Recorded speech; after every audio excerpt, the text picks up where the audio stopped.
Finally আমরা চলে এসেছি লাভাতে, আর আমরা আছি হোটেল শান্তিনিকেতনে। আর হোটেল শান্তিনিকেতন একবারে দেখবেন আপনারা লাভা মনাস্ট্রির সামনেই রয়েছে। আপনারা দেখুন, আমার এখন হয়তো এত ওয়েদার ফগি হয়ে গেছে সেই জন্য বুঝতে পারছেন না, বাট লাভা মনাস্ট্রির একদম সামনেই রয়েছে আমাদের হোটেল, আর এইদিকে রয়েছে লাভা হাই স্কুল।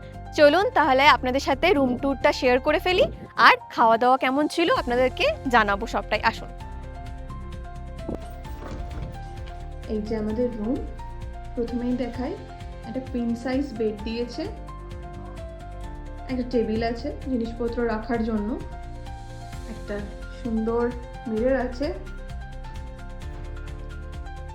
বেশি জিনিস নেই, অল্প জিনিসের মধ্যে বেশ সুন্দর গোছানো রুমটা। আর এইটা হচ্ছে হোটেল রুম থেকে আমাদের ভিউ। অ্যাকচুয়ালি এটা কাঞ্চনজঙ্ঘা ভিউ পয়েন্ট, বাট এখন কাঞ্চনজঙ্ঘা দেখা যাচ্ছে না। বেশি জিনিস না হয়েও অল্প জিনিসের মধ্যে খুব সুন্দর। এবার চলুন দেখা যাক বাথরুমটা।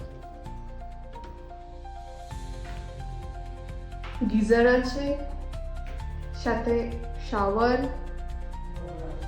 বেসিন, পরিষ্কার পরিচ্ছন্ন বাথরুম। আর এই যে আমাদের হোটেলের ব্যালকনি থেকে লাভা মোনাস্ট্রি, একটা প্লেগ্রাউন্ড সুন্দরভাবে দেখা যায়। আর হোটেলের পাশে একটা ছোট্ট ড্যাম মতো আছে, তার জন্য আরও ঠান্ডা বেশি পড়ে। এখানে যেহেতু ফুডিং আর লজিং একসাথে আমরা বুক করেছিলাম, সেই জন্য ওরা ব্রেকফাস্ট লাঞ্চ দুটোই দিয়েছে, বাট আমরা লাভাতে যখন ঢুকেছি তখন লাঞ্চের টাইম হয়ে গেছিলো, তাই জন্য ফার্স্টেই আমরা লাঞ্চ করে নিয়েছিলাম।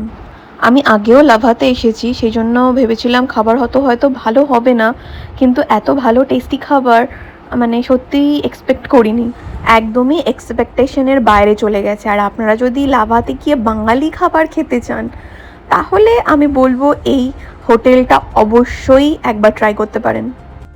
বুকিংয়ের জন্য আমাদের লেগেছিল 1200 টাকা per person per day with fooding and lodging. আপনারা যদি চান এরকম সস্তায় একটা সুন্দর হোটেল, তাহলে নিশ্চয়ই এই হোটেলটা ট্রাই করতে পারেন। ভীষণ সুন্দর ভিউ পাওয়া যায়, আর দেখছেনই কত হাওয়া দিচ্ছে। হাই স্কুলের অপোজিটেই এই হোটেলটা রয়েছে, আপনারা অবশ্যই এসে দেখতে পারেন, নিশ্চয়ই ভালো লাগবে। Stay tune for next update.